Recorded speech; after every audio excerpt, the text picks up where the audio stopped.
आणि आता महत्त्वाच्या बातम्या आपण पाहूया। भाजप खासदार सुजय विखे पाटील 22 एप्रिलला शिंदे फडणवीस अजितदादांच्या उपस्थितीमध्ये उमेदवारी अर्ज दाखल करणार। सुजय विखे पाटील महायुतीचे अहमदनगरचे उमेदवार अर्ज दाखल करताना पालकमंत्री राधाकृष्ण विखे पाटलांची प्रमुख उपस्थिती असेल। बीडचे लोकसभा उमेदवार बजरंग सोनावणे 22 एप्रिलला आपला उमेदवारी अर्ज भरतील। अर्ज दाखल करताना शरद पवार गटाचे प्रदेशाध्यक्ष जयंत पाटलांसह महाविकास आघाडीतील घटक पक्ष उपस्थित राहतील। नारायण राणेंच्या प्रचारासाठी दिग्गज मंडळी मतदारसंघामध्ये येणार। 24 एप्रिलला अमित शहांची रत्नागिरीमध्ये सभा, तर मुख्यमंत्री उपमुख्यमंत्र्यांसह योगी आदित्यनाथ आणि नितीन गडकरी हे सुद्धा राणेंच्या प्रचारासाठी येणार। शरद पवार गटाच्या धैर्यशील मोहिते पाटील यांचा उमेदवारी अर्ज मंजूर। माढ्याचे अपक्ष उमेदवार नंदू मोरेंनी नोंदवली होती हरकत। उत्तम जानकरांच्या बैठकीमध्ये धैर्यशील मोहितेंना पाठिंबा। पदाधिकाऱ्यांच्या बैठकीत टॉर्च पेटवत धैर्यशील मोहितेंना दिलं समर्थन। भाजप नको तुतारी पाहिजे, कार्यकर्त्यांकडून घोषणाबाजी। धाराशिवचे महाविकास आघाडीचे उमेदवार ओमराजे निंबाळकरांचा उमेदवारी अर्ज मंजूर। छाननी दरम्यान जिल्हाधिकाऱ्यांनी अर्जावरील आक्षेप फेटाळला। माझ्या भगिनीसाठी मी छातीचा कोट करून उभा, धाराशिवचे पालकमंत्री तानाजी सावंतांचं अर्चना पाटलांच्या प्रचार सभेत वक्तव्य। अर्चना पाटलांना धाराशिवमधून लोकसभेची उमेदवारी। समोरचे जे मतदान मागायला येतात त्यावेळेस त्या ठिकाणी हा तानाजी सावंत माझ्या भगिनीसाठी छातीचा कोट करून समोर उभा असेल। त्याच्या आहारी जाऊन चुकीचा निर्णय घेऊ नका, सर्वांनी एकत्रित काम केलं तर सुनेत्रा पवार 3 लाख मतांनी निवडून येतील, विजय शिवतारेंचा कार्यकर्त्यांना आवाहन।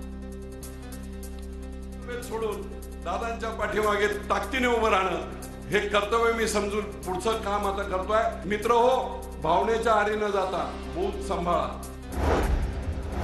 जयंत पाटलांच्या मनधरणीनंतर सुद्धा भाकप नेते जेपी गावित लोकसभा निवडणूक लढण्यावर ठाम। गावित आणि जयंत पाटलांचा 4 विधानसभा जागांचा प्रस्ताव फेटाळला, तर शरद पवारांची राष्ट्रवादी सहकारी पक्षांचा विचार करत नाही, गावितांचा आरोप। जनहिताचा निर्णय घेऊन मी लोकसभा निवडणूक लढणार नाही, पत्रकार परिषदेत ज्योती मेटेंनी भूमिका जाहीर केली।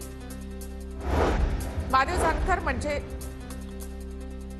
जानकर म्हणजे महाराष्ट्राच्या खजिन्याची किल्ली, त्यामुळे परभणीला आता चिंता करण्याची आवश्यकता नाही, परभणीमध्ये उपमुख्यमंत्री फडणवीसांचं वक्तव्य। सत्तेमध्ये असताना काँग्रेसने तिजोरी लुटली, राहुल गांधींना जनता स्वप्नातही पंतप्रधान बनवणार नाही, मुख्यमंत्री एकनाथ शिंदेंची काँग्रेस आणि इंडिया आघाडीवर टीका। छगन भुजबळ यांच्या उमेदवारीसाठी ओबीसी समाज एकवटणार, समता परिषद राज्य उपाध्यक्ष बाळासाहेब कर्डक यांची माहिती। नाशिकच्या जागेसाठी भुजबळांची माघार। अजित पवारांच्या पक्षातील एक गट नाराज, सक्षम उमेदवार असून सुद्धा नाशिक, गडचिरोली, परभणी आणि साताऱ्याची जागा न मिळाल्यामुळे एक गट नाराज असल्याची सूत्रांची माहिती। रोहित पवार सर्वात आधी पक्ष सोडून चालले होते, अजित पवार गटाचे प्रवक्ते उमेश पाटलांची रोहित पवार यांच्यावर टीका। रोहित पवारांनी 3 वेळा पक्ष सोडण्याचा प्रयत्न केला, उमेश पाटील यांचं वक्तव्य। भिवंडी समाजवादी पक्षाचे आमदार रईस शेख यांचा आमदारकीचा राजीनामा, पक्षातील अंतर्गत कुरघोडीच्या राजकारणामुळे राजीनामा दिल्याची माहिती। शेख यांच्या समर्थनार्थ महिला कार्यकर्त्यांचं कार्यालयाच्या बाहेर आंदोलन। डीडी न्यूज वृत्तवाहिनीच्या लोगोच्या रंगामध्ये बदल, लोगो आता भगव्या रंगामध्ये दिसणार, मोदी हे तो मुमकिन है, लोगोच्या रंगबदलावर संजय राऊतांची टीका। नागपूर रामटेक मतदारसंघाच्या ईव्हीएम मशीन स्ट्रॉंग रूममध्ये सुरक्षित, स्ट्रॉंग रूमला 3 स्तरीय सुरक्षा, तर 24 तास केंद्रीय सुरक्षा यंत्रणा तैनात। नागपूरच्या कळमना एपीएमसी मार्केटमध्ये 4 जूनपर्यंत ईव्हीएम मशीन सुरक्षित ठेवल्या जाणार। लातूर जिल्ह्यामधील किल्लारी, कासार, शिरसी, हासोरीसह अनेक भागामध्ये वादळी वाऱ्यासह गारांचा पाऊस, अचानक झालेल्या गारपिटीमुळे शेती पिकांचं मोठं नुकसान।